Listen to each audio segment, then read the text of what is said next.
ஓம் சாந்தி. B K. Surajbhai அவர்களின் தாரணை வகுப்பு. ஜூலை 1, 2025. நாம் அனைவரும் மகான் ஆத்மாக்களாவோம். இவ்வுலகிற்கு நல்ல அதிர்வலைகளை பரவச் செய்வதற்காகவே பகவான் நம்மை அலங்கரித்திருக்கின்றார். எண்ணத்தை உருவாக்குவோம். நான் மாஸ்டர் வள்ளலாவேன். அதிர்ஷ்டத்தை உருவாக்கும் தந்தையின் குழந்தை நான். மாஸ்டர் அதிர்ஷ்டத்தை உருவாக்குபவனாவேன். எனது பிறவியே இந்த உலகிற்கு நன்மை செய்வதற்காகவே ஏற்பட்டிருக்கிறது. பாபா எனக்கு அனைத்திலும் உயர்ந்த ஞானத்தை வழங்கியிருக்கிறார். தனது சக்திகளை வழங்கியிருக்கிறார். தூய்மை தன்மையை வழங்கியிருக்கிறார். அநேக வரங்களை வழங்கியிருக்கிறார். முழு உலகிற்கும் நன்மை செய்வதற்காகவே அவர் நமக்கு இவற்றை வழங்கியிருக்கிறார். நாம் இந்த உலகில் பாபாவோடு இணைந்து அவதரித்திருக்கின்றோம். பரந்தாமத்திலிருந்தே அவர் நம்மை அலங்கரித்து அனுப்பியிருக்கிறார். செல்லுங்கள், கீழே சென்று உலக நன்மை செய்யுங்கள் என்று அனுப்பியிருக்கிறார். எனவே நாம் அவதாரங்களாவோம். யார் அவதார புருஷர்களோ அவர்களுக்கு தனது கடமை ஒருபோதும் மறப்பதில்லை. இந்த கலியுகத்தின் அதிர்வலைகள் அவர்களை பாதிக்க முடியாது. ஏனென்றால் அவர்கள் அனைவருக்கும் கொடுக்கக்கூடியவர்கள், பெறக்கூடியவர்கள் அல்ல. கொடுத்து கொண்டே செல்வார்கள். இவ்வுலகில் அமைதியற்ற தன்மை நிலவுகிறது. நாலாபுறங்களிலும் மாயாவின் எதிர்மறையான அதிர்வலைகள் நிலவுகின்றன. துக்கத்தின் அதிர்வலைகள் பரவியிருக்கின்றன. ஆனால் அவதார புருஷர்கள் இவற்றிலிருந்தெல்லாம் விலகி இருப்பார்கள். எண்ணத்தை உருவாக்குங்கள். நான் விடுபட்டு இருக்க வேண்டும். ஏனென்றால் நான் கொடுப்பதற்காக வந்திருக்கிறேன். யாரொருவர் சர்வ சக்திகளாலும் நிறைந்திருப்பார்களோ அவர்களால் தான் பிறருக்கு கொடுக்க முடியும். யாரது தூய்மை தன்மை உறுதியானதாக இருக்குமோ, யாருக்கு ஆன்மீக பார்வையின் பயிற்சி அதிகமாக இருக்குமோ அவர்களால் தான் கொடுக்க முடியும்.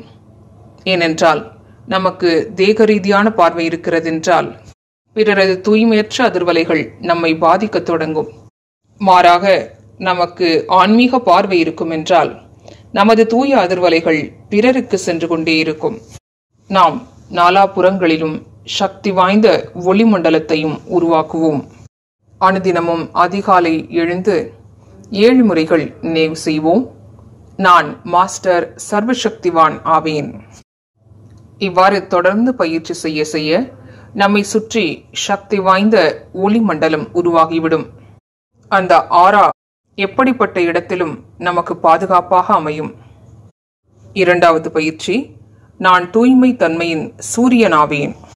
7 முறைகள் இதனை பயிற்சி செய்வோமானால் தொடர்ச்சியாக பல நாட்கள் செய்யும் போது நம்மை சுற்றி தூய்மை சக்தி நிறைந்த ஒளிமண்டலம் உருவாகிவிடும். இது நமக்கு பாதுகாப்பு கவசமாகும். முழு நாளும் நீங்கள் கலியுக மனிதர்களோடு இருக்கிறீர்கள். இவ்வுலகில் பல அசுர குணம் நிறைந்த மனிதர்கள் இருக்கிறார்கள். அசுரத்தனமான உள்ளுணர்வோடு உங்களது சம்பந்தம் தொடர்பில் இருக்கக்கூடியவர்கள் இருக்கிறார்கள். ஆனால் நீங்கள் முழு நாளும் சுயமரியாதையில் நிலைத்திருப்பீர்களானால், ஆன்மீக பார்வையை பயிற்சி செய்து கொண்டே இருப்பீர்களானால், நமது அதிர்வலைகள் பிறர் மீது நல்ல தாக்கத்தை ஏற்படுத்தும். அவர்களது அதிர்வலைகள் நம்மை தாக்க முடியாது. நாம் மிகுந்த சக்தி வாய்ந்தவர்களாவோம்.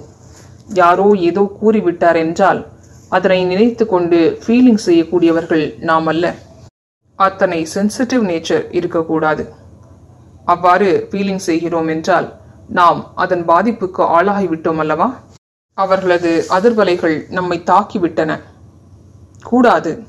நாம் மிகுந்த சக்தி வாய்ந்தவர்களாவோம் என்று உறுதியான எண்ணம் வைப்போம்.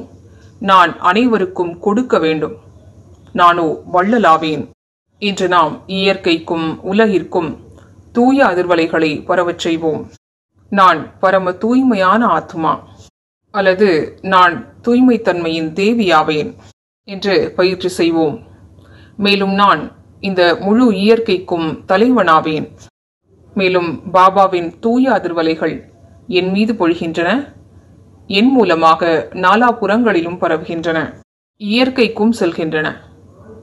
அனுதினமும் நாம் இவ்வாறு இயற்கைக்கு சேவை செய்வோம் என்றால் இயற்கை நமக்கு வாரி வாரி கொடுக்கும்.